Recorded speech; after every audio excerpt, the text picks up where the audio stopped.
कलकत्ता के high court के एक बहुत ही मशहूर वकील के घर पैदा होते हैं स्वामी विवेकानंद। तो इनके जो पिताजी थे वो एक बेसिकली विवेकानंद जो थे वो एक क्षत्रिय बंगाली फैमिली से आते हैं। तो कलकत्ता के हाई कोर्ट में बहुत बड़े वकील थे इनके फादर।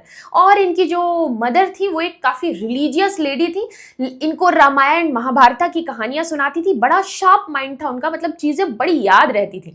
तो अपने पिताजी से निडरता इन्होंने इनके अंदर आई, वो वकील वाली जो होती है ना तर्क करने की शक्ति और चीजों के लॉजिक तक पहुंचने की शक्ति, वो उनको अपने फादर से मिली, वो निडरता अपने फादर से मिली।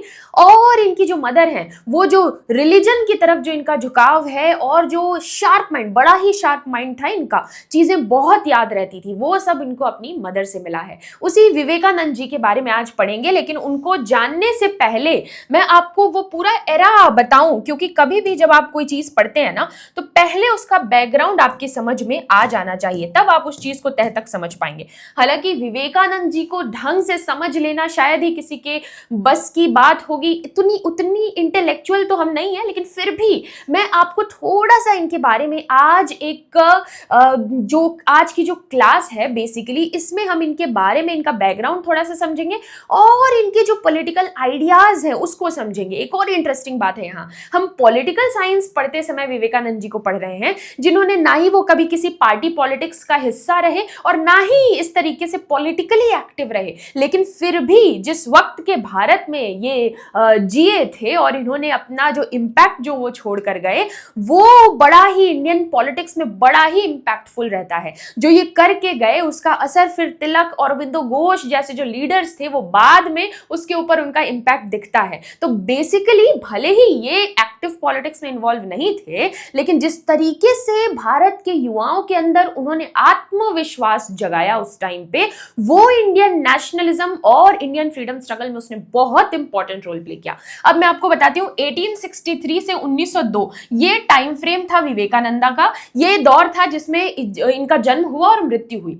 अब इसमें भारत कैसा था वो थोड़ा सा देख लेते हैं। तो देखिए 1857 की जो लड़ाई थी, जो फर्स्ट वॉर ऑफ इंडिपेंडेंस, जो 1857 की क्रांति थी, वो शांत हो चुकी थी और 1885 में एओ ह्यूम ने इंडियन नेशनल कांग्रेस की स्थापना कर दी थी। इंडियन नेशनल कांग्रेस जो आज की कांग्रेस पार्टी है, 1885 में उसका एस्टैब्लिशमेंट हो गया था। और बेसिकली ये वो दौर था जब हम अंग्रेजों के गुलाम थे, इतना तो समझते हैं आप।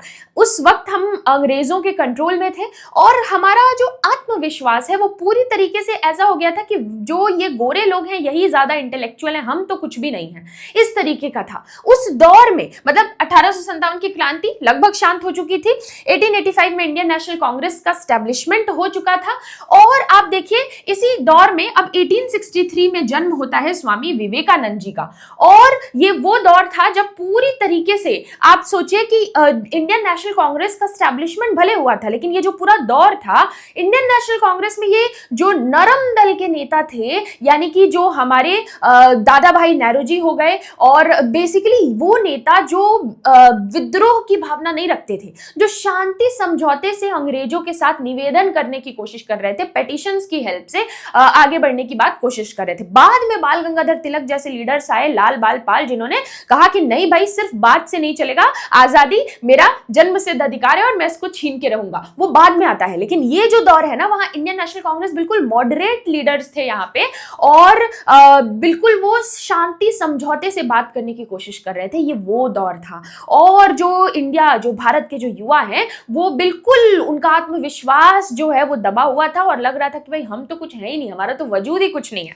उस वक्त आते हैं हमारे विवेकानंद, और आप सोचिए कि जो पार्लियामेंट ऑफ वर्ल्ड्स रिलीजन हुआ था अमेरिका में, जो ये बेसिकली एक तरीके का सम्मेलन था, वर्ल्ड जो कॉन्फ्रेंस था, जिसमें दुनिया के, पूरी दुनिया के अलग अलग धर्म के लोगों ने आकर के वहां पे जो है रिप्रेजेंट किया था अपने अपने धर्मों को। तो तो एक तरीके का रिलीजियस वर्ल्ड कॉन्फ्रेंस था ये जो अमेरिका में हुआ था, जहां जा करके इंडिया को विवेकानंद जी रिप्रेजेंट करते हैं और कहते हैं कि brothers and sisters of America, मतलब अमेरिका के मेरे प्यारे भाइयों और बहनों, और वहां के 7,000 जो लोग हैं वो खड़े होकर 2 मिनट तक तालियां बजाते रहते हैं। और वहां के जो प्रेसिडेंट होते हैं उस कॉन्फ्रेंस के, वो कहते हैं कि एक भी बंदा नहीं होगा इस पूरे कॉन्फ्रेंस में जो विवेकानंद से इंफ्लुएंस नहीं होगा। और लोगों ने कहा कि भाई हमको इंडिया में मिशनरीज भेजने की जरूरत नहीं है, क्योंकि विवेकानंद जैसे लोग जहां पर हैं वहां पे स्पिरिचुअल अवेकनिंग की जरूरत नहीं है, ये तो दुनिया में घूम घूम के लोगों को अवेकन कर रहे हैं। तो इस तरीके से भारत का आत्मविश्वास बढ़ाने का काम उस दौर में विवेकानंद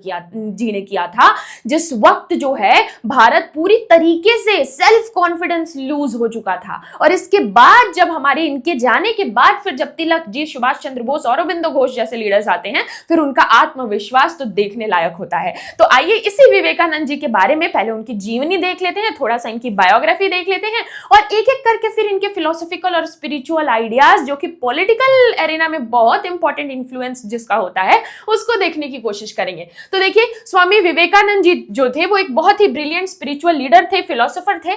बेसिकली ये वही बात हो गई कि एक्टिव पॉलिटिक्स का हिस्सा तो नहीं थे, लेकिन इन्होंने, इनके विचारों ने जो है भारतीय राष्ट्रवाद की नींव डाली, इंडियन नेशनलिज्म में बहुत इंपॉर्टेंट रोल प्ले किया। तो आइए थोड़ा सा इनके बैकग्राउंड के बारे में जान लेते हैं।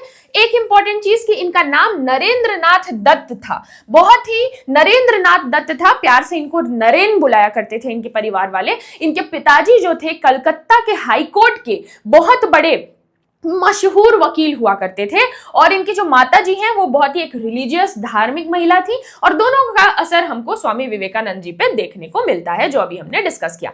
अब देखिए इनके गुरु कौन थे? रामकृष्ण परमहंस। रामकृष्ण परमहंस इनके गुरु थे। देखिए इनके जीवन में एक बड़ा ही, आपको एक और इंटरेस्टिंग रोचक बात इनके बारे में बताती हूं कि ये भाई भले ही ये बहुत सारे लोगों से मिलते थे, लेकिन इनके मन में हमेशा एक ही सवाल रहता था कि भाई क्या आपने ईश्वर को देखा है? क्या आपने ईश्वर को देखा है? अपनी माता जी से रामायण और जो भी पुराने कथाएं हैं, वेद हो गए, उपनिषद हो गए, ये सब ये इन्होंने पढ़ रखा था। तो इनको, इनके मन में ये सवाल बार बार आता था कि भाई भगवान कैसे दिखते हैं? क्या आपने भगवान को देखा है? अपने फादर साहब से भी इन्होंने पूछा, पर उनको सेटिस्फैक्टरी आंसर नहीं मिला। तो ये सबसे पूछा करते थे कि क्या आपने भगवान को देखा है? तो जब रामकृष्ण परमहंस से जब ये मिलते हैं किसी, मुझे लगता है कि कहीं किसी काली मंदिर में, I am not sure about that, लेकिन कहीं पे इनकी भेंट होती है उनसे, और वो उनसे भी पूछ लेते हैं कि सर बताइए कि क्या आपने भगवान को देखा है? और रामकृष्ण परमहंस जो है, जो इनके गुरु हैं, वो कहते हैं कि बिल्कुल मैंने भगवान को बिल्कुल वैसे ही देखा है जैसे कि मैं तुम्हें देख रहा हूं, ठीक वैसे ही मैं ईश्वर को देखता हूं जैसे मैं तुम्हें देख रहा हूं। तो ये बात इनको अंदर तक बड़ा एक होता है ना कि देखिए इन्होंने वेस्टर्न फिलोसफी की बड़ी मोटी मोटी किताबें पढ़ रखी हैं, इन्होंने सबको पढ़ रखा था, जितने थिंकर्स का आप नाम गिन लीजिए इन्होंने सबको पढ़ रखा था, वेस्ट के थिंकर्स और जितनी धार्मिक किताबें हैं सब पढ़ रखी थी, लेकिन इनको इनका सेटिस्फैक्टरी जो आंसर है वो नहीं मिल पा रहा था। वो इनके इंटेलेक्ट को तो सेटिस्फाई कर पा रही थी किताबें, लेकिन इनकी आत्मा को संतुष्ट नहीं कर पा रही थी। इसलिए ये बार बार सवाल पूछते थे कि क्या आपने ईश्वर को देखा है? क्या आपने ईश्वर को देखा है?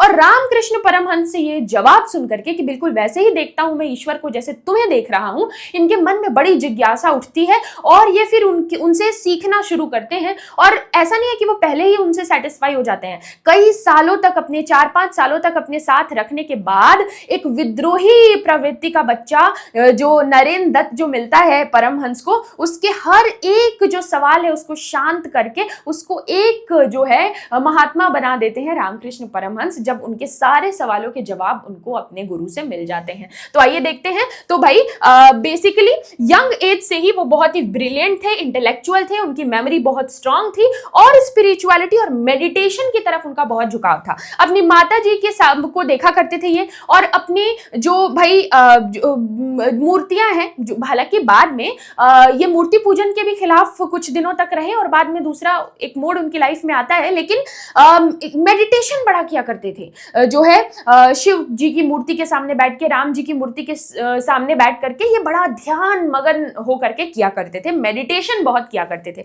और इनकी मृत्यु भी मेडिटेशन करते करते ही हुई थी। इन्होंने कहा कि कोई डिस्टर्ब नहीं करेगा, और मेडिटेट करते करते ही 7 बजे वो बैठे मेडिटेट करने, और शाम के समय और उनकी मृत्यु हो जाती है। तो मेडिटेशन बहुत किया करते थे, और उनके जो चाहने वाले हैं, उनके जो डिसाइपल्स थे, वो कहते हैं कि वो समाधि ले ली उन्होंने। ठीक है, अब देखिए मॉडर्न एजुकेशन, ऐसा नहीं है कि कोई मॉडर्न एजुकेशन उनको नहीं मिला था, बहुत ही रिलीजियस और धार्मिक किताबें ही पढ़ते थे वो, ऐसा नहीं है भाई। हर एक किताब जो उस वक्त, आप समझिए इतना शार्प माइंड था इनका, पूरी की पूरी इंसाइक्लोपीडिया ये रट जाते थे, ऐसे टाइप का माइंड हुआ करता था उनका। तो भाई Scottish church college in Calcutta में जो था, वहां पढ़ाई की उन्होंने। भाई वकील के बेटे थे, कलकत्ता हाईकोर्ट के मशहूर वकील के बेटे थे। तो भाई स्कॉटिश चर्च जो है कॉलेज में इन्होंने पढ़ाई की, और बेसिकली इन्होंने वेस्टर्न फिलोसफी की सारी किताबें पढ़ी, हिस्ट्री हो गया, यूरोपियन आर्ट एंड साइंस, सारी किताबें इन्होंने पढ़ी, सभी चीजें इन्होंने पढ़ी। अब देखिए वेस्टर्न थिंकर्स जैसे कि इमैनुअल कांत हो गए, हेगल हो गए, जॉन स्टुअर्ट मिल हो गए, ये सारे वेस्टर्न थिंकर्स का भी इनके ऊपर बहुत ज्यादा इन्फ्लुएंस था। और हर्बर्ट, बहुत इंपॉर्टेंट चीज आपके एग्जाम के लिए जरूरी है, हर्बर्ट स्पेंसर की एक किताब है एजुकेशन, उस किताब का बंगाली में ट्रांसलेशन भी किया था हमारे स्वामी विवेकानंद जी ने। ठीक है, अब देखिए वही बात यहां पे लिखी है कि भाई वेस्टर्न फिलॉसफी ने उनके इंटेलेक्ट को तो संतुष्ट किया, लेकिन उनके अंदर की, उनकी आत्मा को शांत नहीं कर पाया, है ना।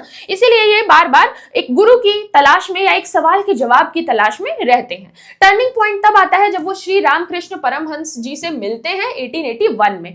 तो नरेन जी जो है, जो नरेन दत्त जो हैं, जो अभी विवेकानंद नहीं बने थे, नरेन ही थे उस टाइम पे, बहुत ही नरेन जो है यूज्ड टू आस्क, बहुत ही एक प्रोमिनेंट रिलीजियस वो क्वेश्चन पूछा करते थे हर एक लोग से, हर एक किसी से, वो एक गुरुओं से, धर्म के गुरु से, जिससे भी बड़े, जिनको लगता था कि वो इनके सवाल का जवाब दे सकते हैं, उनसे पूछते थे कि क्या आपने ईश्वर को देखा है, और कोई भी कन्विंसिंग आंसर नहीं दे पाता है। और फिर रामकृष्ण परमहंस कहते हैं कि बिल्कुल वैसा ही देखा है जैसे मैं तुम्हें देख रहा हूं। ये उनको जो है भाई हिला के रख देता है, और फिर वो उन्हीं की शरण में आ जाते हैं और उनसे सीखना शुरू करते हैं। अब क्या होता है, 1884 में नरेन के जो पिताजी हैं उनकी मृत्यु हो जाती है, नरेन के पिताजी की मृत्यु हो जाती है। अब फादर की डेथ के बाद इनका जो फाइनेंशियल स्टेटस है वो बहुत ज्यादा खराब हो जाता है। तो ये एक बार अपने जो गुरु रहते हैं रामकृष्ण परमहंस, उनसे कहते हैं कि सर आप जो है गुरुजी, आप एक बार अपनी जो ईश्वर है, जो काली माँ है, जो आपके जो देवी देवता है, उनसे एक बार कहिए कि वो मेरी प्रॉब्लम को सॉल्व कर दें। और वो फिर उनके गुरु उनको आंसर देते हैं कि तुम खुद बोलो, तुम खुद जाकर के प्रे करो। और जब ये खुद प्रे करने बैठते हैं तो ये मांग ही नहीं पाते हैं, ये कुछ मांग ही नहीं पाते हैं। इतने वो जो उस वक्त का जो इमोशन होता है, जब ध्यान में बैठ करके जब ये मांग रहे होते हैं, वो मांग ही नहीं पाते हैं। तो ये भी इनके लाइफ पे इसका बड़ा असर पड़ता है, और उनको लगता है कि शायद मैं मांग नहीं पा रहा हूं क्योंकि शायद मुझे उस चीज की जरूरत ही नहीं है, जो आप समझ रहे हैं, इस तरीके का। शायद इसीलिए उनके गुरु ने कहा था कि भाई तुम खुद जा करके मांगो। तो इस तरीके की अवेकनिंग धीरे धीरे इनके समय पे होती जाती है। और इनके जो गुरु हैं, इनका जब डेथ हो जाता है, रामकृष्ण परमहंस का जब डेथ हो जाता है, तो मठ में जो स्पिरिचुअल लीडर की जो पोजीशन थी वो जो है अपने ही शिष्य नरेन दत्त को देकर के जाते हैं। लेकिन रामकृष्ण परमहंस के जाने के बाद जो भी लोग उनके फॉलोअर्स थे, वो अब उनके परमहंस के शिष्यों को फाइनेंशियल सपोर्ट देने से मना कर देते हैं। तो इसकी वजह से इनको बड़ी प्रॉब्लम्स आती हैं, जिसकी वजह से ये अपने जो मठ का लोकेशन है वो चेंज करते हैं। और फिर एक समय ऐसा आता है कि जब ये डिसाइड करते हैं कि अब मैं जो है भारत भ्रमण करूंगा, और फिर ये भारत भ्रमण पे निकल जाते हैं। और जो भी इनके गुरु ने, रामकृष्ण परमहंस ने इनको जो जो चीजें सिखाई थी, और जो इन्होंने खुद अपने मेडिटेशन और स्पिरिचुअल अवेकनिंग के थ्रू सीखी थी, वो दुनिया में, मतलब भारत में जगह जगह सभी लोगों को बांटना शुरू करते हैं वो ज्ञान। और इस तरीके से वो कुछ ही समय में 4-5 सालों में ही वो पूरे भारत का भ्रमण कर लेते हैं। और उसके बाद फिर वो वर्ल्ड टूर पे निकलते हैं, और फिर वो जाते हैं जापान, जाते हैं चाइना, जाते हैं, और फिर वो टहलते टहलते कहां निकल जाते हैं, फिर वो United states of America, USA चले जाते हैं। और उसी वक्त 1990s में जो है एक कॉन्फ्रेंस जो रिलीजियस वर्ल्ड कॉन्फ्रेंस जिसके बारे में मैं बात कर रही थी, तो विश्व धर्म संसद जिसके बारे में अभी हम आगे देखेंगे, वो हो रहा होता है। और उस टाइम पे 1990s में वो वहां पहुंचते हैं और वो उसमें पार्टिसिपेट करते हैं, जो हम अभी आगे देखेंगे। और वहां पे वो इंडिया के कल्चर को रिप्रेजेंट करते हैं। और वहां पे फिर जो लोग हैं हैं वो समझ में आता है उनको कि भाई भारत में जो ये चीजें हैं वो तो यहाँ पे भी नहीं है। और वो आप सोचिए कि इतना इम्पैक्ट होता है उनके उस भाषण का कि उस वक्त जो वेस्टर्न कंट्रीज हैं, वेस्टर्न यूरोपियन कंट्रीज के जो बड़े बड़ी यूनिवर्सिटीज है वहां से ऑफिशियल पोस्ट इनको ऑफर होती हैं, लेकिन वो सारी चीजों को रिजेक्ट कर देते हैं। तो इस तरीके से जो विश्व धर्म संसद जो होता है वहां पे वर्ल्ड रिलीजियस कॉन्फ्रेंस जो होता है उसमें पार्टिसिपेट करके विवेकानंद जी जो है वो ऐसा इंपैक्ट भारत का वर्ल्ड एरेना में छोड़ करके आते हैं। तो ये होता है। अब वही बात यहाँ पे लिखी गई है, वॉन्डरिंग मॉक मतलब कि वही सारी बात जो मैंने आपको बताई कि भाई उनके जाने के बाद किस तरीके से फादर के जाने के बाद और उनके गुरु का भी फिर देहांत हो जाता है। फिर फादर साहब जब इनके चले जाते हैं उसके बाद इनके गुरु जो है रामकृष्ण परमहंस उनका भी देहांत हो जाता है और उनके फॉलोअर्स इनको सपोर्ट नहीं करते हैं बहुत ज्यादा। और इसके बाद ये फिर क्या डिसाइड करते हैं कि अब भारत भ्रमण करेंगे और फिर वर्ल्ड में भी घूमना शुरू करते हैं और फिर विश्व धर्म संसद में जाते हैं और वहां पे रिप्रेजेंट करते हैं। ये ईयर इंपॉर्टेंट है 1893। सॉरी मैंने अगर 1990s बोला है ना, 18 और 90s में कई बार फ्लो में बोलते वक्त जो है मिस स्पेल हो जाता है, तो आप उस चीज का ध्यान रखिएगा क्योंकि मैंने पहले ही इनका टाइम फ्रेम बता दिया है। 90s के उसमें तो उनका देहांत ही हो जाता है 1893 में, 1890s में। मैंने अगर 1990s बोला है शायद अगर, तो उसको आप जो है समझ जाइएगा कि वो मिस स्पेलिंग है। तो parliament of the world's religion यानी कि विश्व धर्म संसद जो होता है 1893 में, फिर वो वहां घूमते घूमते पहुंच जाते हैं अमेरिका में। और वहां उस विश्व क्या था ये समझ में आ रहा है। बेसिकली ये एक कॉन्फ्रेंस था अमेरिका में जो हो रहा था, जिसमें पूरे वर्ल्ड के अलग अलग लोगों ने वहां पे आकर के अपने रिलीजन, अपने धर्म को रिप्रेजेंट किया। और ये बहुत ही 25, 26 या 27 बार ही आज तक हुआ है। और वो पहली बार जब हुआ था तो वो 1893 में हुआ था जब स्वामी विवेकानंद जी ने उसमें पार्टिसिपेट किया था। तो इसमें देखिए भाई बेसिकली क्या होता है कि the parliament of world religion जो हुआ 1893 में, उसमें with the financial help of Maharaja of Khetri. तो बेसिकली जो खेतरी के महाराजा थे उन्हीं के फाइनेंशियल हेल्प की मदद से वो वहां पे जा पाए थे। तो भाई खेतरी के महाराजा और मद्रास में उसके अनुयायियों की आर्थिक सहायता से जो विवेकानंद जी है 1893 में शिकागो में जो आयोजन हो रहा था विश्व धर्म संसद का, उसमें पार्टिसिपेट कर पाते हैं। और यहाँ पे एक इंपॉर्टेंट चीज ये भी है कि खेतरी के महाराजा ने ही जो नरेंद्र दत्त थे उनको नाम दिया था विवेकानंद का, और वो स्वामी विवेकानंद कहलाए। ये भी बात यहां से याद रखिएगा। तो ये तो आपको समझ में आ गया कि इनकी जो बड़ी ही मिराक्युलस स्पीच थी sisters and brothers of America, किस तरीके से 7,000 लोगों को और बाद में फिर पूरी दुनिया के लोगों को इन्फ्लुएंस करती है और इसका कितना ज्यादा असर पड़ता है। अब वो जब भारत में आते हैं ना, तो भाई वो नेशनल हीरो की तरह भारत आते हैं, क्योंकि भाई पूरे भारत का नाम ऊंचा करके आए थे ना। भारत के वेद उपनिषद, जो हमारी स्पिरिचुअलिटी है, जो हमारा योगा है, उसका इंपॉर्टेंस अब लोग समझ पा रहे थे कि भाई किस तरीके से अब भारत में हमको पैगंबर भेजने की जरूरत नहीं है भाई, क्योंकि विवेकानंद जैसे लोग वहां एग्जिस्ट करते हैं, तो वहां हमको सिखाने की जरूरत नहीं है। तो वो भारत जो 1857 की क्रांति शांत हो गई, इंडियन नेशनल कांग्रेस एस्टेब्लिश हुआ, लेकिन नरम दल के नेता अभी वहां पे पिटिशन ही मांग रहे थे, गुहार ही कर रहे थे। उस वक्त जब हमारा मोरल बिल्कुल डाउन था, उस वक्त विश्व धर्म संसद में हमारे किसी लड़के ने जाके रिप्रेजेंट किया और हमारा मोरल बूस्ट किया। तो सोचिए कि उस वक्त भारत के लोगों के मन में कितना उमंग होगा। तो जब वे भारत लौटे होंगे तो क्या वो किसी नेशनल हीरो से कम होंगे? तो इस तरीके से वो भारत लौटते हैं और वहां से लौटने के बाद फिर वो बहुत बड़े बड़े काम करते हैं। वो इंस्टीट्यूशंस, बहुत सारे संस्थानों की स्थापना करते हैं, जैसे रामकृष्ण मिशन की स्थापना करते हैं 1 मई 1897 को अपने ही गुरु के नाम पे, है ना। और उसके बाद वो रामकृष्ण मठ की भी स्थापना करते हैं, जो बाद में बेलोर में जिसका ट्रांसफर हो जाता है। तो आपसे अगर पूछा जाए कि रामकृष्ण मिशन और रामकृष्ण मठ जो इंस्टीट्यूशंस है उसको किसने एस्टैब्लिश किया, तो स्वामी विवेकानंद जी ने एस्टैब्लिश किया। ये बात आपको याद रखनी है। यूथ पे बहुत ज्यादा फोकस था उनका, यानी युवाओं पर बहुत ज्यादा ध्यान देते थे। और आपको पता है कि नेशनल यूथ डे मनाया जाता है भारत में स्वामी विवेकानंद जी के जन्मदिन पर हम क्या मनाते हैं? नेशनल यूथ डे मनाते हैं। अब आप मुझे ये लिख करके बताइए कि वो पहली बार कब मनाया था और जो है किस डेट पे मनाते हैं। वो तो आपको पता है, इनके बर्थडे वाले दिन। लेकिन हर साल नेशनल यूथ डे का एक थीम होता है। इस बार का क्या थीम है वो आप लिख करके मुझे बताएंगे। तो इसका जो फोकस है, जो फोकस था उनका, युवाओं पे बहुत ज्यादा फोकस था। उनका ये मानना था कि भारत के युवाओं के अंदर कैसा होना चाहिए, लोहे जैसी मांसपेशियां और फौलाद जैसी नसें हैं। उन्होंने भारत के युवाओं से लोहे जैसी मांसपेशियां और फौलाद जैसी नसें बनाने का आह्वान किया और इस बात पर जोर दिया कि राष्ट्रीय स्वतंत्रता के लिए शारीरिक और मानसिक शक्ति की बहुत ज्यादा जरूरत है।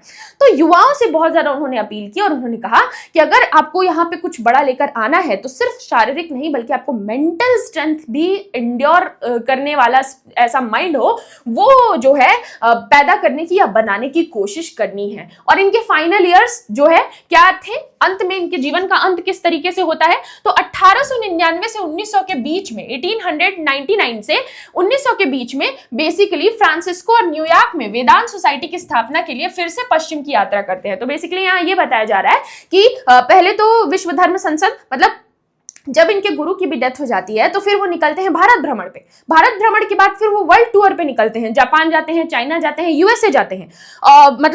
कुछ अपने फॉलोअर्स और खेतरी के राजा की मदद से विश्व धर्म संसद में पार्टिसिपेट कर पाते हैं और वहां से पूरे वर्ल्ड में फेमस हो जाते हैं। फिर वापस नेशनल हीरो की तरह इंडिया में आते हैं और कुछ बड़े बड़े इंस्टीट्यूशंस का जो है स्थापना करते हैं और उसके बाद फिर से कुछ समय के लिए वो फिर से वेस्ट के भ्रमण पे निकल जाते हैं। आपको पता है जब वो विश्व धर्म संसद में जाते हैं तो वहां पे वो क्या बातें करते हैं, बेसिकली वहां पे वो बताते हैं, हालांकि इतना डिटेल में हमको नहीं जाना है लेकिन फिर भी मैं थोड़ा सा आपको बताती हूँ कि वहां पे वो बताते हैं कि देखिए किस तरीके से जो भारत का जो कल्चर है ना, भारत का जो धर्म है वो ये नहीं सिखाता है कि आपको, बेसिकली वो एग्जाम्पल देते हैं कि जैसे कुएं का मेढक होता है वो सोचता है कि मेरा ही कुआं सब कुछ है, उसी तरीके से एक धर्म का जो आदमी है वो सोचता है कि मेरा ही धर्म सर्वोपरि है, बट एक्चुअल में वो कभी दूसरे धर्मों के बारे में जान ही नहीं पाता है। लेकिन जो हमारा धर्म है बेसिकली ऐसे हमारा तुम्हारा धर्म नहीं, वो बस समझाने की कोशिश कर रहे हैं कि देखिए, एक और एग्जांपल देते हैं कि जैसे नदियां बहती है ना तो अलग अलग सोर्सेस से नदियां बहती है लेकिन वो समुद्र में ही मिल जाती हैं।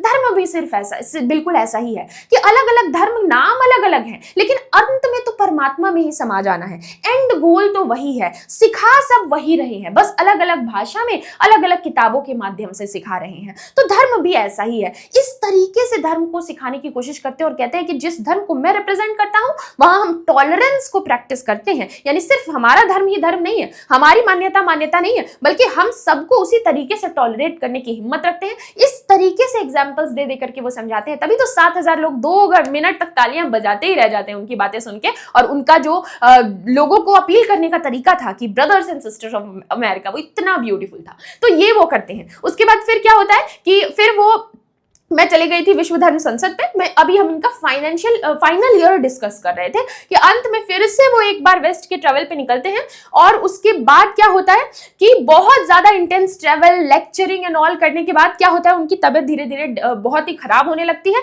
एज्मा हो जाता है, डायबिटीज हो जाता है और भी बहुत सारी बीमारियां हो जाती हैं उनको। और 4 जुलाई 1902 को क्या होता है, 39 ईयर्स की एज में वो इस दुनिया को छोड़कर चले जाते हैं। मेडिटेशन के दौरान बिलोर के मठ में ही अपने मेडिटेशन कर रहे होते हैं और वो क्या करते हैं, चले जाते हैं। इस तरह उनकी यह भविष्यवाणी भी सच साबित होती है कि वो 40 साल की उम्र तक जीवित नहीं रहेंगे। तो बेसिकली वो पहले ही बोल चुके होते हैं कि 40 से ज्यादा मैं नहीं जीऊंगा, और ये सही हो जाता है। बेसिकली उस दिन वो थोड़ा जल्दी उठते हैं, जिस दिन की बात है, जिस दिन उनका देहांत होता है उस दिन थोड़ा जल्दी उठते हैं और अपना काम वाम खत्म करते हैं। 7-8 बजे तक वो अपना डिनर विनर खत्म करके, और वो मेडिटेशन जब करने बैठते हैं तो बोल के बैठते हैं कि मुझे कोई डिस्टर्ब नहीं करेगा, और उसी मेडिटेशन के दौरान उनकी मृत्यु हो जाती है। और बेसिकली ये पता चलता है कि ब्रेन में कोई नस के फटने की वजह से हुआ है, पर उनके जो फॉलोअर्स है वो मानते हैं कि ये स्पिरिचुअल अवेकनिंग के कारण हुआ था, जो कि मेडिटेशन के दौरान हुआ था और उन्होंने समाधि ली थी, ये मानना है उनके फॉलोअर्स का। तो इस तरीके से उनका अंत होता है। लेकिन उनकी जो बातें हैं, उनकी जो कही गई उन्होंने जो किताबें लिख करके वो गए, बहुत ही ब्यूटीफुल किताबें भी वो लिख कर गए हैं। उन्होंने 2 न्यूज़पेपर भी स्टार्ट किया था। इंस्टीट्यूशंस का जो उन्होंने फॉर्मेशन किया, रामकृष्ण मिशन एंड ऑल, वो अभी भी हम उसको देखते हैं कि जब भी इनके द्वारा शुरू किए गए संस्थान जो है, अभी भी कोई फ्लड आ जाए, कोई बहुत बड़ी प्रॉब्लम आ जाए, तो वो लोग बढ़ चढ़ कर पार्टिसिपेट करते हैं और हेल्प करते हैं। तो कौन कौन सी मेजर किताबें हैं जो उन्होंने लिखी है, उसका नाम जरा एक बार देख लीजिए। जैसे उन्होंने कर्म योग लिखा, राज योग लिखा, lectures from Columbia to Almora लिखा, उन्होंने वेदांता फिलोसफी के ऊपर उन्होंने किताब लिखी इस नाम से, वर्तमान भारत मॉडर्न इंडिया नाम की किताब उन्होंने लिखी, जो है बेसिकली ज्ञान योग मेरे गुरु, इंस्पायर्ड टॉक्स, प्रैक्टिकल वेदांता, ये सारी जो किताबें हैं उन्होंने लिखी हैं। और कुछ इंपॉर्टेंट जर्नल्स यानी कि कुछ पत्रिकाएं और मैगजीन भी हैं जिनका नाम आपको याद रखना है, जैसे प्रबुद्ध भारत और उद्बोधन। तो बेसिकली प्रबुद्ध भारत जो है वो एक अंग्रेजी पत्रिका है, इंग्लिश जर्नल है जो 1896 में उन्होंने शुरू की थी, और उद्बोधन जो है वो बंगाली मैगजीन है जो 1899 में शुरू हुई थी। तो यहां तक हमने विवेकानंद जी का पूरा हिस्टोरिकल बैकग्राउंड, बायोग्राफी और सारी इंपॉर्टेंट चीजें उनके बारे में जान ली हैं। एक माइंडसेट उनका समझ लिया है कि भाई बहुत ही ऐसा नहीं था कि धार्मिक थे तो बिल्कुल ट्रेडिशनल थे, नहीं भाई, फिलॉसफी के साथ साथ उन्होंने धार्मिक किताबों और ग्रंथों के साथ साथ वेस्टर्न फिलॉसफी और सारी बड़ी बड़ी उस वक्त की फेमस और से लेकर के ट्रेडिशनल किताबों तक उन्होंने पढ़ रखी थी। पिताजी वकील थे, माताजी रिलीजियस लेडी थी, तो वो एक ऐसा एक स्पिरिचुअलिटी और मॉडर्निटी का एक ऐसा बैलेंस था उनके जीवन में कि वो जो है फिलोसफिकल और जो किताबें हैं उसको उन्होंने उसके इंटेलेक्ट को उन्होंने अपने शांत करने को यूज किया, और जो स्पिरिचुअलिटी है उससे अपनी आत्मा को शांत करके उसको स्पिरिचुअल अवेकनिंग उन्होंने एक्सपीरियंस किया था। उनका ये मानना था कि वेस्ट का जो बेसिकली उन्होंने अपने स्पीच में भी ये बात कही थी कि जो वेस्टर्न कल्चर का जो मटेरियलिज्म की तरफ जो झुकाव है, जिस तरीके से वो मटेरियल ग्रोथ कर रहे हैं, और ईस्टर्न कंट्रीज का जो स्पिरिचुअल अवेकनिंग वाला एलिमेंट है वो जब अगर एक साथ मिल जाए तो विश्व के कल्याण के लिए इससे खूबसूरत चीज और कोई हो ही नहीं सकती है। और इस बात ने भी बहुत सारे लोगों को इंस्पायर किया था और आज भी करती है। अब देखिए इनके नियो वेदांत, अब चलिए एक एक करके इनकी फिलॉसफी को जान लेते हैं, कुछ स्पेसिफिक फिलॉसफी, कुछ ऐसी बातें जो इन्होंने कही जो बहुत ही उस दौर के लिए जगाने वाली थी उसको जान लेते हैं। जैसे इनके नियो वेदांता की फिलॉसफी के बारे में जान लेते हैं।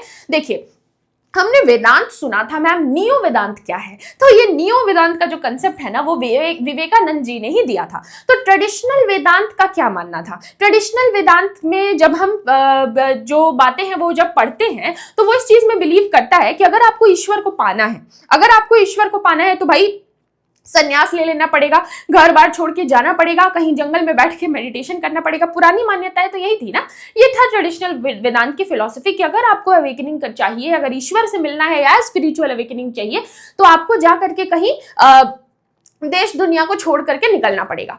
लेकिन जो ये नियो वेदांत की फिलॉसफी देते हैं स्वामी विवेकानंद जी, वो कहते हैं कि देखिए आप जो है ना ईश्वर को ही पाना है ना, और ईश्वर तो सबके अंदर है, आपके अंदर है, मेरे अंदर है, सभी के अंदर है। तो अगर ईश्वर को ही पाना है तो देश दुनिया छोड़ने की जरूरत नहीं है भाई। तुम जो है मानव की सेवा करो, इंसानों की सेवा करो, उसकी रिस्पेक्ट करो, तो खुद ही तुम समझ जाओ कि ईश्वर की सेवा के बराबर है। ये वो कहते हैं। देखो वो एक चीज समझ चुके होते हैं कि खाली पेट भजन नहीं होता है। अगर पेट खाली है और लोग स्ट्रगल कर रहे हैं क्योंकि वो भारत की सिचुएशन भी देख रहे थे, तो ऐसे में अगर तुम किसी से कहोगे कि तुम बैठ करके मेडिटेशन करो, भगवान का जाप करो, वो नहीं करेगा भाई, कर ही नहीं पाएगा। तो वो कहते हैं कि नियो वेदांत में जो हमको सिखाया जा रहा था कि भाई हमको अगर ईश्वर को पाना है तो भाई देश दुनिया छोड़ के जंगल में जाकर के तप करना पड़ेगा, कहते हैं नहीं, ऐसा करने की जरूरत नहीं है। और देते हैं नियो वेदांत की फिलॉसफी जिसमें समझाते हैं कि भाई देखिए आप सभी के अंदर ईश्वर है, आपके अंदर, मेरे अंदर, सभी के अंदर। तो अगर ईश्वर की पूजा करनी है तो तुम दूसरे मानव की पूजा करो ना, इंडिविजुअल मानव पे बहुत ज्यादा वो फोकस करते हैं, दूसरे लोगों की पूजा करो। तो कहते हैं कि विवेकानंद जी कहते हैं कि आपको समाज छोड़ने की जरूरत नहीं है भगवान को खोजने के लिए। ब्रह्मांड की एकता के बारे में आप समझिए। वो कहते हैं, उनका मानना था कि हर इंसान के भीतर एक परमात्मा है, ब्रह्म है ना। और चूंकि हम सभी एक ही हैं, एक ही दिव्य आत्मा है, हम सब एक ही है ना, हम सब एक ही उस गॉड का, उस परमात्मा का हिस्सा है, इसलिए सभी इंसान एक दूसरे से जुड़े हुए हैं और समान है, और सभी के अंदर वो ब्रह्म का एलिमेंट है। तो क्यों ना हम एक दूसरे की रिस्पेक्ट करें, क्यों ना हम एक दूसरे की प्रॉब्लम्स को सॉल्व करें।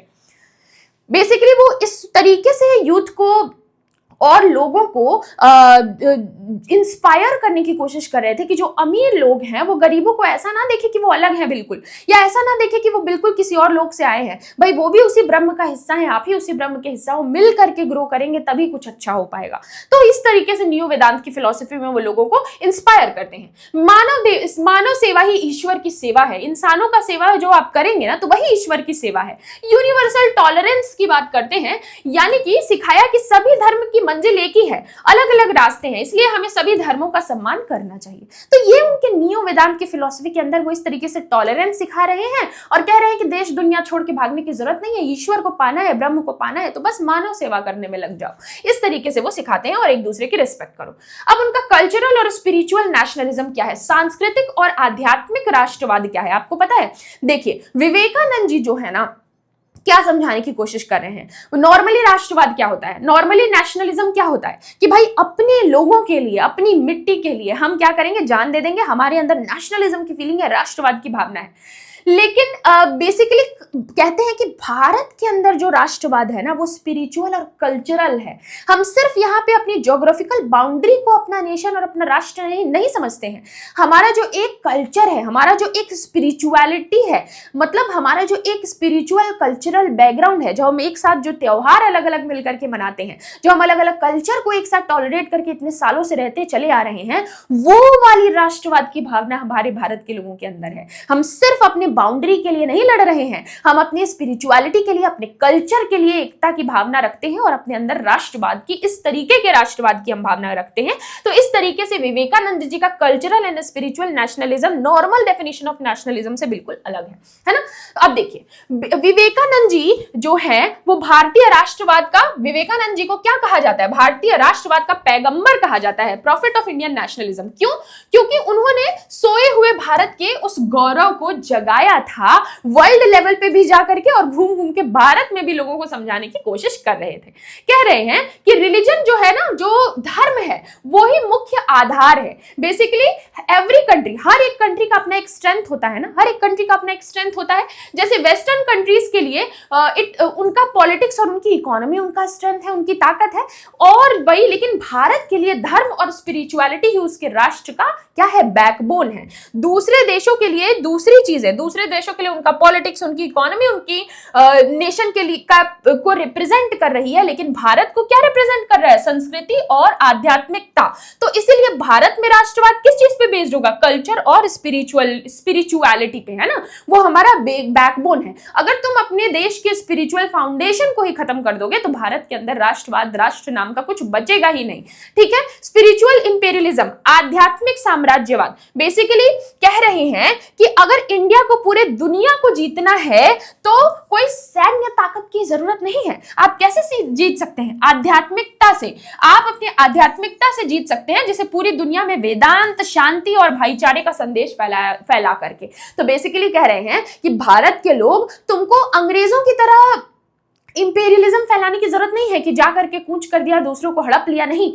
तुम अपने ज्ञान से, अपनी स्पिरिचुअलिटी से और अपने भाईचारे की भावना से, और जो टॉलरेंस हमने सीखा है अपने अलग अलग धर्मों से, वो सब ले जाकर के उसको पूरी दुनिया में फैलाना है। और इस तरीके से हमको इंपेरियलिज्म, पूरी दुनिया पे राज करना है। राज करना वो वर्ड यूज नहीं करते, कहते हैं कि भाई इस तरीके से पूरी दुनिया को हम इन्फ्लुएंस कर सकते हैं, इस तरीके से हम अपनी बात पूरी दुनिया तक पहुंचा सकते हैं, जो उन्होंने करके भी दिखाया, सिर्फ बोला नहीं, करके भी दिखाया। आप समझिए इस बात को। अब देखिए, आर्यन इन्वेजन थियोरी को वो रिजेक्ट करते हैं। बेसिकली ब्रिटिश जो स्कॉलर्स और राइटर्स का ये मानना था कि जो आर्यंस है, क्या ये माना जाता है ना कि वो थोड़ा कहते हैं ना कि ऐसे लोग थे जिनको थोड़ा सा माना जाता था कि वो सर्वोपरि हैं, सर्वोच्च हैं। तो ब्रिटिशर्स कहते थे कि वो बाहर से आए हुए लोग हैं बेसिकली। लेकिन हमारे जो विवेकानंद जी हैं वो कहते हैं कि ऐसा कुछ भी नहीं है, उस थ्योरी को कंप्लीटली रिजेक्ट कर देते हैं। ब्रिटिश इतिहासकारों का दावा था कि आर्यन विदेशी थे जिन्होंने भारत पर आक्रमण किया था। बेसिकली आर्यंस को ऊंचा माना जा रहा था, उनको वो इज्जत दी जा रही थी। तो सब लोग का अपना अपना डेफिनेशन था आर्यन इन्वेजन थियोरी का। तो ये मानना था ब्रिटिशर्स का कि भाई वो ब्रिटिशर्स थे आर्यंस जिन्होंने इन्वेड किया। तो इससे क्या था कि जो नॉर्दर्न इंडिया के लोग थे और जो बाकी लोग थे उनके बीच में एक डिवीजन, केओस पैदा हो रहा था। तो विवेकानंद जी ने इस थियोरी को कंप्लीटली रिजेक्ट किया और कहा, क्यों रिजेक्ट किया? क्योंकि ये थियोरी नॉर्थ इंडिया और साउथ इंडिया को डिवाइड कर रही थी। ये नेशनल यूनिटी को जो है वो रिजेक्ट कर रही थी, उसके लिए खतरा थी। बेसिकली इस थियोरी को मानने वाले लोग मानते थे कि भाई जो नॉर्दर्न इंडिया के लोग हैं वो सुपीरियर हैं। तो इस तरीके से, क्योंकि ब्रिटिशर्स ने उस चीज को इंपोज किया था कि भाई वो ब्रिटिशर्स ही थे, जो आर्यंस थे वो ब्रिटिशर्स ही थे, जो बाहर से आए हुए थे, इन्वेड किया था उन्होंने बाहर से। तो इस थियोरी को कंप्लीटली वो रिजेक्ट करते हैं, और वो इसलिए रिजेक्ट करते हैं ताकि वो इस नॉर्थ साउथ के डिवाइड को खत्म कर सकें। वो वेस्टर्न कंट्रीज को इसलिए भी क्रिटिसाइज करते थे, उनकी आलोचना करते थे, क्योंकि वो नैतिक और आध्यात्मिक विकास को नजरअंदाज करके केवल जो मेटेरियलिस्टिक जो सुख सुविधा है उस पर ध्यान केंद्रित करते थे। बेसिकली विवेकानंद जी की एक बहुत ही अच्छी बात ये थी कि वो कभी भी किसी चीज को कंप्लीटली खराब या कंप्लीटली अच्छा नहीं कहते थे। हर चीज में कुछ बुरा है, कुछ अच्छा है, तो जो अच्छा है वो हमको सीखना है, जो बुरा है वो हमको छोड़ना है। तो जो वेस्टर्न वर्ल्ड का जो मेटेरियलिस्टिक अप्रोच था, वो अगर भारत और एशियन कंट्रीज के स्पिरिचुअल और रिलीजियस अप्रोच के साथ मिल जाए तो पूरी दुनिया का अलग ही तरीके से उद्धार होगा। इस तरीके से वो सारी चीजों को देखते थे। तो हमने अभी क्या देखा? हमने देखा इनके कल्चरल एंड स्पिरिचुअल नेशनलिज्म के आइडिया को, सांस्कृतिक और आध्यात्मिक राष्ट्रवाद। तो उन्होंने कहा कि भारत के लिए राष्ट्रवाद सिर्फ बाउंड्रीज के लिए लड़ना नहीं है, बल्कि हम अपनी स्पिरिचुअलिटी, हम अपने कल्चर को इनकलकेट करके रखें, उसकी रिस्पेक्ट करें, उसके थ्रू जो राष्ट्रवाद की भावना डेवलप होती है वो भारत का राष्ट्रवाद है। मतलब भारत से अगर आप कल्चर और स्पिरिचुअलिटी हटा दें तो राष्ट्रवाद के नाम पे भी कुछ नहीं बच जाएगा। तो हम अपने आप को एज अ नेशन कैसे रिप्रेजेंट करें, अपनी स्पिरिचुअलिटी, अपने कल्चर के साथ रिप्रेजेंट करें और उस तरीके से हम पूरी दुनिया में अपनी बात फैलाने की कोशिश करें। ये एक संदेश था हमारे विवेकानंद जी का। सोशल रिफॉर्म्स और कास्ट सिस्टम से रिलेटेड उन्होंने क्या बातें कही हैं? तो वो एक स्पिरिचुअल लीडर थे। भले ही वो स्पिरिचुअल लीडर थे, लेकिन हिंदू समाज में फैली जो सामाजिक बुराइयां थी वो भी उससे बहुत ज्यादा नाराज थे। उसके प्रति उन्होंने डिससैटिस्फैक्शन जताया था। अनटचेबिलिटी और सुपरस्टिशंस, जो आपकी मनगढ़ंत धारणाएं होती हैं, छुआछूत और अंधविश्वास के खिलाफ भी उन्होंने बातें की थी। और उन्होंने कहा था कि हिंदुइज्म जो है ना, बेसिकली उनका ये मानना था कि दुर्भाग्य से हिंदू धर्म सिमट कर रसोई और खाना पकाने के बर्तनों तक ही रह गया है। यानी कि लोग असली आध्यात्मिकता को भूल गए हैं और इसके बजाय वो क्या कर रहे हैं, बेसिकली इन्होंने उसे बहुत ही खतरनाक माना। तो यहाँ पे मैं आपको क्या समझाने की कोशिश कर रही हूँ? मैं आपको बस उनके माइंडसेट को समझाने की कोशिश कर रही हूँ कि वो किस चीज को सपोर्ट कर रहे थे। बेसिकली धर्म के नाम पर और स्पिरिचुअलिटी के नाम पे जो बुरी चीजें भारत में फैली हुई थी उसको वो सपोर्ट नहीं करते हैं, बल्कि खुलकर उसका विरोध करते हैं। ये बात आपको याद रखना है। उनके माइंडसेट को हम समझने की कोशिश कर रहे हैं। तो उन्होंने क्या संदेश दिया? उनका ये मानना था कि इंसान जो है, जो ह्यूमंस है, उनका जो वो सृष्टि में वो सबसे हाईएस्ट क्रिएशन है। मतलब जानवरों से, कीड़े मकोड़ों से ऊपर, मतलब सृष्टि का सबसे सुंदर और सबसे जो है हाईएस्ट जो क्रिएशन हम कह सकते हैं वो कौन है? मानव है। ये बताने की कोशिश कर रहे हैं। तो वो ये कह रहे हैं कि basically a person achieves their true value only when they rise above animal instincts and strive for perfection। Basically कह रहे हैं कि आप प्रकृति का, नेचर का सबसे हाईएस्ट कॉम्प्लेक्स क्रिएशन हो, तो आपको क्या करना चाहिए? आपके अंदर जो है जानवरीय जो इंस्टिंक्ट है ना, उसको खत्म करके आपको उस लेवल तक आपको भी खुद को अवेकन करने की जरूरत है जैसा आपको प्रकृति ने बनाया है। तो वो बता रहे हैं अपने अंदर जो ब्रदरहुड की भावना रखनी है और जो बुराइयां हैं आपके समाज में उसको रिजेक्ट करते हुए खुद को हमेशा एक हायर एंड की तरफ लेकर के जाना है।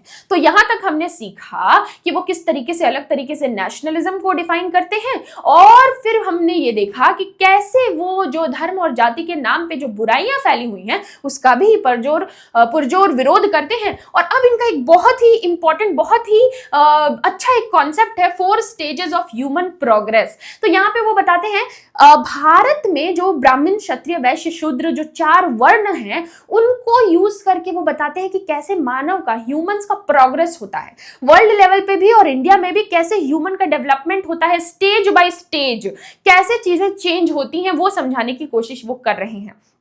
अब जब आपको ये टॉपिक मैं पढ़ाऊंगी तो आपको कार्ल मार्क्स की फिलॉसफी भी याद आएगी अगर आपने मेरा लेक्चर पढ़ रखा है, और एरिस्टोटल के कॉन्स्टिट्यूशन की थियोरी को भी दिमाग में रखिएगा और तब इनको पढ़िएगा और तब आपको चीजें बेहतर समझ में आएंगी, आप रिलेट कर पाएंगे। तो जो हमारे विवेकानंद जी हैं वो सिर्फ स्पिरिचुअल और फिलॉसफी की बातें नहीं कर रहे हैं, वो डेवलपमेंट भी बता रहे हैं कि किस तरीके से ह्यूमन का, मानव की प्रगति 4 चरणों में हुई है, वो समझाने की कोशिश कर रहे हैं। ठीक है, तो विवेकानंद जी ने वर्ल्ड हिस्ट्री को देखा और उसमें उन्होंने एक पैटर्न पाया, उन्होंने एक पैटर्न नोटिस किया वर्ल्ड हिस्ट्री में। वो उन्होंने नोटिस किया कि सोसाइटी जो है ना हमेशा इन्हीं 4 क्लासेस के थ्रू रूल होती है, इन्हीं 4 पैटर्न में चीजें ग्रो हो रही हैं, डेवलप हो रही हैं। सबसे पहले उन्होंने बोला कि सबसे पहले आता है रूल ऑफ ब्राह्मण्स। तो बेसिकली वो भाषा हिंदू धर्म की यूज कर रहे हैं, ब्राह्मण क्षत्रिय वैश्य शूद्र, लेकिन जो वो बता रहे हैं वो एक्चुअल में हम वर्ल्ड में देख सकते हैं। तो कह रहे हैं कि मानव इतिहास का प्रोग्रेस किस तरीके से होता है। सबसे पहले ये चारों में से कोई एक चीज ही आपको जो है उस वक्त देखने को मिलती है। अभी आपको बातें समझ में आ जाएंगी, बस सुनते जाइए। सबसे पहले कहते हैं कि ब्राह्मण्स का रूल होता है। ब्राह्मण्स का मतलब क्या, यानी कि ज्ञान और धर्म का शासन। सबसे पहले किसका शासन आया, ज्ञान और धर्म का शासन। यानी कि बेसिकली वो लोग जो बहुत ज्यादा इंटेलेक्चुअल थे, जो ज्ञानी थे, उनका रूल हुआ। उन्होंने सबसे पहले समाज को रूल किया। तो इसका अच्छा साइड क्या था कि उन्होंने एजुकेशन स्टार्ट किया, फिलॉसफी, कल्चर, साइंस का डेवलपमेंट यहीं से शुरू हुआ। लेकिन इसका बैड साइड क्या था, मैंने हमेशा कहा है कि विवेकानंद बैड और गुड दोनों साइड आपको बताते हैं। इसका बैड साइड ये था कि समय के साथ वो बहुत सेल्फिश हो गए, अपने आप के अंदर बहुत घमंड आ गया और उन्होंने वो ज्ञान बांटना ही बंद कर दिया और उनकी फैमिलीज तक ही ज्ञान जो है वो रुक गया और हेरिडेटरी मोनोपोली की शुरुआत हुई, यानी वंशानुगत एकाधिकार की शुरुआत हुई कि मुझे ज्ञान प्राप्त हुआ तो मैं अपने बेटे को ही दूंगा और वो पोस्ट वगैरह वही अक्वायर कर सकता है या बेटी। तो ये रूल ऑफ ब्राह्मण्स यानी कि ज्ञान और धर्म के शासन का एक दौर आया। उसके बाद धीरे धीरे ह्यूमन हिस्ट्री में किस तरीके से डेवलपमेंट हुआ वो विवेकानंद जी बता रहे हैं। उसके बाद रूल ऑफ क्षत्रिय यानी कि ताकतवर राजाओं का शासन। मतलब अब क्या हुआ कि अब उन लोगों का शासन धीरे धीरे डेवलप हुआ जो ताकतवर थे, जो राजा बने, तो क्षत्रिय का रूल आया। तो इसमें आर्ट, कल्चर और जो है नॉलेज, बेसिकली ये ऐसा दौर आया ना जिसमें आर्ट एंड कल्चर का डेवलपमेंट हुआ। अब इसका बैड साइड क्या था कि जो ये रूलर्स थे वो ना बहुत वायलेंट हो गए, टायरेंट हो गए, क्रूएल हो गए। तो फिर से इसके बाद एक नया दौर शुरू हुआ और कौन सा दौर आया, रूल ऑफ वैश्य। तो विवेकानंद जी कहते हैं जिस दौर में वो जीवित थे, कहते हैं कि ये वैश्य का ही दौर चल रहा है। मतलब कि अब पैसे और व्यापार का शासन, मतलब जो ट्रेडर्स हैं, जो बिजनेसमैन हैं, उनका शासन। तो आप देखिए ईस्ट इंडिया कंपनी कौन थे, ये लोग व्यापारी ही थे। तो विवेकानंद जी कहते हैं कि ये जो युग चल रहा है ना वो वैश्य युग चल रहा है जिसमें ट्रेडर्स और व्यापारियों का शासन है। इसका अच्छा साइड ये है कि वो व्यापार यानी ट्रेडिंग के जरिए अपने विचारों को दुनिया भर में फैला रहे हैं, एक देश की बातें, चीजें, कल्चर दुनिया भर में फैला रहे हैं। लेकिन इसका बैड साइड ये है कि वो बहुत ग्रीडी हो गए हैं और वो साइलेंटली जो गरीब who silently crush the poor leading to जो है डिक्लाइन इन ट्रू कल्चर। तो बेसिकली ये कह रहे हैं कि ये जो वैश्य युग है इसमें बहुत अच्छी बात यह है कि जो ट्रेडर्स, व्यापारी हैं, उनकी बढ़ोतरी हो रही है, वो शासन कर रहे हैं, वो एक देश से दूसरे देश में जा रहे हैं, एक देश से दूसरे देश में कल्चर को लेकर के जा रहे हैं। लेकिन बैड साइड ये है कि जो गरीब देश हैं, जो गरीब लोग हैं, उनके कल्चर को दमन करने की, दबाने की कोशिश कर रहे हैं। तो कह रहे हैं कि ये वो दौर चल रहा है। और फिर फ्यूचर में, जैसे कार्ल मार्क्स में भी आपने पैटर्न देखा होगा ना, किस तरीके से वो हिस्ट्री के एवोल्यूशन की बात बताते हैं, वैसा ही कुछ यहाँ भी देखने को मिल रहा है। और फिर आप पुराने समय में याद करिए, एरिस्टोटल ने भी कॉन्स्टिट्यूशन की थ्योरी देते वक्त कुछ थोड़ा बहुत ऐसा ही बताने की कोशिश की थी कि किस तरीके से अलग अलग फॉर्म ऑफ गवर्नमेंट बदलता है। इनका भी एग्जैक्ट सेम नहीं है, लेकिन कहीं ना कहीं शायद इन्होंने वहां से इंस्पिरेशन लिया होगा, I am not sure, but कहीं ना कहीं आपके अंदर जो आइडिया आता है वो कहीं ना कहीं अगल बगल से इंस्पायर्ड होता है और जब आप उस चीज को अपने आसपास होते देखते हैं तो उसको आप अपनी तरीके से कहते हैं। फिर ये कहते हैं कि आगे आने वाला दौर जो होगा, विवेकानंद जी प्रिडिक्ट करते हैं या लॉजिकल कंक्लूजन देकर के जाते हैं कि आगे आने वाला जो दौर होगा वो शूद्र का रूल होगा। वहां हम रूल ऑफ शूद्रास देखेंगे, यानी कि जो लेबरर वर्किंग क्लास होगा ना उनका दौर आएगा, जैसे कार्ल मार्क्स भी कह करके गए थे, वो दौर आने वाला है। और बेसिकली इन्होंने कहा था कि रशिया और चाइना जैसे देशों में ये जल्दी ही हम देख सकेंगे, तो वो हमने देखा भी। तो जो लॉजिकल कंक्लूजन ये देकर गए कि अब शूद्र का दौर आएगा, तो वो उनका ये प्रेडिक्शन था, भविष्यवाणी और लॉजिकल कंक्लूजन था कि मानव इतिहास में कि आगे का जो दौर होगा वो कामकाजी वर्ग यानी शूद्र का शासन होगा उस दौर में। तो बेसिकली तो उसमें अच्छा साइड क्या होगा कि they will bring basic education. तो उसमें सबसे अच्छी बात ये होगी ना कि बेसिक एजुकेशन, खाना, कंफर्ट्स सबको मिलेगा। लेकिन उसकी बुरी बात ये होगी कि क्योंकि हर कोई बेसिक सर्वाइवल पे फोकस करेगा तो जो एक्स्ट्रा ऑर्डिनरी कल्चरल जीनियस होगा वो धीरे धीरे बंद हो जाएगा, यानी कि जो असाधारण सांस्कृतिक प्रतिभाएं हैं उनको उस तरीके का रिकॉग्निशन नहीं मिलेगा क्योंकि सबको बराबरी का दर्जा दे दिया जाएगा। तो इस तरीके से ह्यूमन हिस्ट्री का एवोल्यूशन या मानव इतिहास का प्रोग्रेस उन्होंने बताया कि सबसे पहले किसका शासन था? ब्राह्मण्स का। उसके बाद किसका, मतलब जो ज्ञान जो है, जिनके पास ज्यादा ज्ञान था, फिलोसफी का नॉलेज था, वो शासन सबसे पहले आया। उसके बाद क्षत्रिय यानी कि राजा महाराजाओं का शासन। उसके बाद आया जो वैश्य, जो अभी चल रहा है, यानी कि जो ट्रेडर्स हैं जैसे ईस्ट इंडिया कंपनी, वो शासन कर रहे हैं। लेकिन बुरी बात यह है कि वो जो है शासन करने के नाम पे दूसरों के कल्चर और उसको दमन कर रहे हैं और दूसरों को नीचे करके खुद की मोनोपोली स्टैब्लिश करने की कोशिश कर रहे हैं। और उन्होंने प्रेडिक्ट किया, भविष्यवाणी की कि इसके बाद शूद्रों का शासन आएगा, यानी वर्किंग क्लास, आम बोलचाल की भाषा में। और उसमें अच्छी बात यह होगी कि सबको बेसिक चीजें मिलेंगी, लेकिन जो एक्स्ट्रा ऑर्डिनरी इंटेलेक्ट है उसको दबा दिया जाएगा और उस तरीके की प्रतिभा उभर नहीं पाएगी। तो हर दौर में कुछ अच्छाई और कुछ बुराई है, और इन चारों स्टेजेस में ह्यूमन जो हिंदू फिलॉसफी या हिंदू धर्म में जो 4 वर्ण होते हैं उनका सहारा लेकर के इन्होंने किस तरीके से मानव इतिहास में, ह्यूमन हिस्ट्री में प्रोग्रेस हो रहा है, डेवलपमेंट हुआ। डेवलपमेंट मतलब सिर्फ पॉजिटिव वे में नहीं, मतलब किस तरीके से चीजें आगे बढ़ी उसको समझाने की कोशिश की स्वामी विवेकानंद जी ने। तो उनका सपना क्या था? उनका सपना था कि एक ऐसा समाज बने, एक ऐसा देश, एक ऐसी दुनिया बने जहां पे ब्राह्मण्स का ज्ञान हो, नॉलेज हो, क्षत्रिय की निडरता यानी फियरलेसनेस हो, वैश्यों की अर्थव्यवस्था यानी इकोनॉमी और ट्रेड का जो समझ है वो हो, और शूद्रों की जो समानता या इक्वालिटी है वो भी एस्टैब्लिश्ड हो। इस तरीके के देश की और दुनिया की कल्पना करते थे वो, और यही उनका ड्रीम था अकॉर्डिंग जो हमारे विवेकानंद जी हैं उनका, है ना। अब सोशलिज्म पे उनका क्या टेक था, यानी समाजवाद पे उनका क्या टेक था? तो बेसिकली क्या वो सोशलिज्म को कंप्लीटली सपोर्ट करते थे? देखिए, विवेकानंद जी आप इमेजिन करिए उस दौर में हैं जब अंग्रेजों ने जो है हमारे ऊपर अंग्रेज शासन कर रहे हैं, और आप देखिए कि वो दौर है जब कैपिटलिज्म अपने पीक पर है। तो बेसिकली वो सोशलिज्म को कंप्लीटली सपोर्ट नहीं कर रहे हैं कि भाई समाजवाद ही बिल्कुल अच्छा है जैसे मार्क्सिस्ट लोग करते हैं इस दुनिया में या उस वक्त की दुनिया में, लेकिन वो कह रहे हैं कि कुछ नहीं से कुछ अच्छा, मतलब कि जहां पे दमन हो रहा है पूरे तरीके से, वहां पे अगर थोड़ा सा हमको सपोर्ट मिल रहा है सोशलिज्म के माध्यम से तो वो ठीक है। बेसिकली वो कहते क्या हैं कि मैं समाजवादी नहीं हूं, मैं समाजवादी इसलिए नहीं हूं कि मैं इसे एक परिपूर्ण व्यवस्था मानता हूं। I am a socialist not because I think it is a perfect system. ऐसा नहीं है कि मैं सोशलिज्म को एक परफेक्ट सिस्टम मानता हूं इसलिए मैं एक समाजवादी हूं, एक सोशलिस्ट हूं।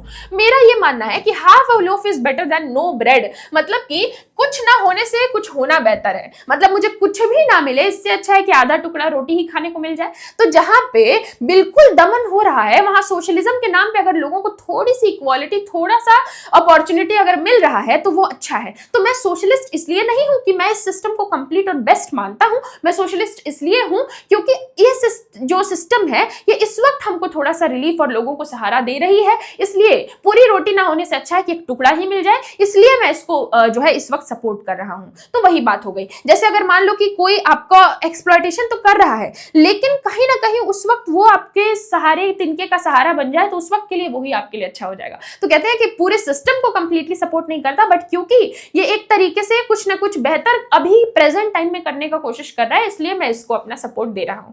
तो उनका तात्पर्य यह था कि समाजवाद यानी जो सोशलिज्म है वो एक परफेक्ट सिस्टम नहीं है, क्योंकि वो केवल जो है मटेरियल नीड्स को पूरा करने की बात कर रहा है, फूड, मनी, जॉब। लेकिन इंडिया जो है उस वक्त एक्सट्रीम पॉवर्टी और स्टारवेशन से गुजर रहा था, तो इसलिए मैं इसको सपोर्ट कर रहा हूं। मुझे पता है लेकिन कि ये सिर्फ मटेरियल नीड्स को पूरा कर सकता है, जो स्पिरिचुअल अवेकनिंग है और जो रियल डेवलपमेंट है वो ये नहीं कर पाएगा। लेकिन फिर भी मैं सपोर्ट इसलिए कर रहा हूं कि इस वक्त इंडिया को जो प्रॉब्लम्स इंडिया फेस कर रही है उसका सोल्यूशन ये प्रोवाइड कर रहा है और भूखे पेट भजन नहीं होता है। तो ये इनका कंसेप्ट था, ठीक है। तो वही बात है कि अब स्पिरिचुअलिटी और धर्म के बारे में सोचने के लिए आपका पेट भरा होना चाहिए, और सोशलिज्म वो टेम्पररी सोल्यूशन दे रहा है, इसलिए जो है मैं उस चीज की तरफ इंक्लिनेशन दिखा रहा हूं। But maintain that ultimate progress required spiritual growth. लेकिन अगर वो अल्टीमेट प्रोग्रेस अगर चाहिए तो आपको स्पिरिचुअल ग्रोथ भी, स्पिरिचुअल अवेकनिंग की भी जरूरत है, स्पिरिचुअल ग्रोथ की भी जरूरत है, ये बात याद रखिएगा। और कुछ इंपॉर्टेंट जो कोट्स उन्होंने दिए वो बहुत जरूरी है, जो कई बार बच्चे पढ़ते वक्त अपने डेस्क या टेबल के ऊपर भी लिख करके चिपकाते हैं कि उठो जागो और लक्ष्य प्राप्त होने तक मत रुको। और क्या बोलते हैं वो, you can not believe in God until you believe in yourself. जब तक आप खुद पे भरोसा नहीं करते भगवान पे भरोसा नहीं कर सकते हैं। और क्या कहते हैं, external nature is only internal nature writ large, यानी कि बाहरी प्रकृति वास्तव में आंतरिक प्रकृति का ही विस्तृत रूप है। आपके अंदर जो है उसी का विस्तृत रूप है जो आपके बाहर दिखता है। तो बेसिकली इनके कुछ बहुत ही इंस्पायरिंग कोट्स हैं जो वो दे करके गए थे। तो आज हमने क्या देखा भाई, तो हमने विवेकानंद जी का पूरा जो इनका बायोग्राफिकल बैकग्राउंड है वो देख लिया। इस दौर में जिस दौर में वो इस धरती पर रहे उस वक्त भारत में क्या हो रहा था वो सारी चीजों को समझते हुए उसका उनके ऊपर क्या इंपैक्ट पड़ता है, उनके जो फादर मदर है उसका उनके ऊपर क्या इंपैक्ट पड़ता है, उनके जो गुरु जी है रामकृष्ण परमहंस उससे उन्होंने क्या सीखा, किस तरीके से वो पहले भारत भ्रमण पे निकले फिर वर्ल्ड टूर पे निकले, और किस तरीके से जो विश्व के वर्ल्ड के स्टेज पे इंडिया को प्रेजेंट किया उन्होंने और पूरे वर्ल्ड के लोगों को इंस्पायर किया, और उसके बाद एक नेशनल हीरो की तरह भारत लौट कर आए और यहाँ पे कुछ इंपॉर्टेंट इंस्टीट्यूशंस की शुरुआत की, और उसके बाद फिर वर्ल्ड टूर पे गए, और फिर जब वो भारत वापस आते हैं और फिर इसी तरीके से बहुत ज्यादा ट्रैवलिंग और स्पीचेस के कारण धीरे धीरे उनकी तबीयत बिगड़ती है, और एक दिन क्या होता है 1902 के दौर में 1863 में पैदा होते हैं और 1902 के दिन 1902 के साल में एक दिन क्या होता है वो बैठते हैं इसी तरीके से और मेडिटेशन के दौरान ही उनकी मृत्यु हो जाती है। और लोग कहते हैं, डॉक्टर्स कहते हैं कि भाई जो है ब्रेन की नस के फटने के कारण हुआ है, और उनके जो फॉलोअर्स है वो कहते हैं कि समाधि के दौरान स्पिरिचुअल अवेकनिंग हुई और उन्होंने बेसिकली वो ऐसी स्पिरिचुअल अवेकनिंग हुई, उन्होंने जानबूझकर मेडिटेट किया, समाधि ले ली, क्योंकि वो पहले ही कह चुके थे कि वो 40 साल तक नहीं जी पाएंगे, और सच में 39 ईयर्स की एज में उनकी मृत्यु हो जाती है और उनकी कही हुई बात सच हो जाती है। तो इस तरीके से स्वामी विवेकानंद जी ने उस भारत में जन्म लिया था जिस वक्त भारत का मोरल सच में डाउन था। 1857 की क्रांति जो है वो ऑलमोस्ट शांत हो चुकी थी। 1885 में कांग्रेस का फॉर्मेशन हुआ था, लेकिन सिर्फ नरम दल के नेता पेटिशन यानी कि गुहार ही कर रहे थे। हमारा मोरल पूरी तरीके से डाउन था। हमको ये सिखाया जा रहा था अंग्रेजों द्वारा कि हमको कैसे बोलना है, कैसे चलना है, क्या क्या करना है ताकि हम डेवलप कर सके। उसी वक्त हमारे बीच का एक लड़का ही हम कहेंगे, वो जा करके वर्ल्ड फोरम पे इंडिया की स्पिरिचुअलिटी और कल्चर को रिप्रेजेंट करता है और हमको ये विश्वास दिलाता है कि हमको पूरे विश्व को ये विश्वास दिलाता है कि आपको भारत में पैगंबर भेजने की जरूरत नहीं है जहां विवेकानंद जैसे ज्ञानी लोग रहते हैं। तो इस तरीके से हमारा वो कॉन्फिडेंस उस दौरान वापस लौटा दिया विवेकानंद जी ने, जो फिर बाद में हमको तिलक और सुभाष चंद्र बोस और अरविंदो घोष के अंदर दिखता है, किस तरीके से वो बाद में परफॉर्म करते हैं। तो ये थे स्वामी विवेकानंद जी। आई होप कि आपको समझ में आया होगा। और यूजीसी नेट पॉलिटिकल साइंस का full course talking polity app और वेबसाइट पे लॉन्च हो चुका है। सीयूईटी पीजी पॉलिटिकल साइंस का भी फुल कोर्स लॉन्च हो चुका है। तो सारे डिटेल्स दिए हुए हैं, जिसको भी ज्वाइन करना है वो कर सकता है। हेल्पलाइन नंबर भी दिया हुआ है, जो भी इंफॉर्मेशन आपको चाहिए आप वहां से देख सकते हैं। और टॉकिंग पॉलिटी ऐप पे बहुत सारा फ्री कंटेंट अवेलेबल है, प्लीज जाकर उसको देखिए। उसके ऊपर बहुत मेहनत की जा रही है। Previous year question, previous year analysis question, one topic 100 question, हर एक चीज को इतना ब्यूटीफुली और सेक्शन वाइज जो है टॉकिंग पॉलिटी ऐप पे दिसंबर तक कंप्लीटली फ्री है। तो जा करके देखिए और उसका फायदा उठाइए। मिलते हैं अगली क्लास में जहां पर हम अगले टॉपिक को डिस्कस करेंगे। तब तक के लिए गुड बाय, गुड लक।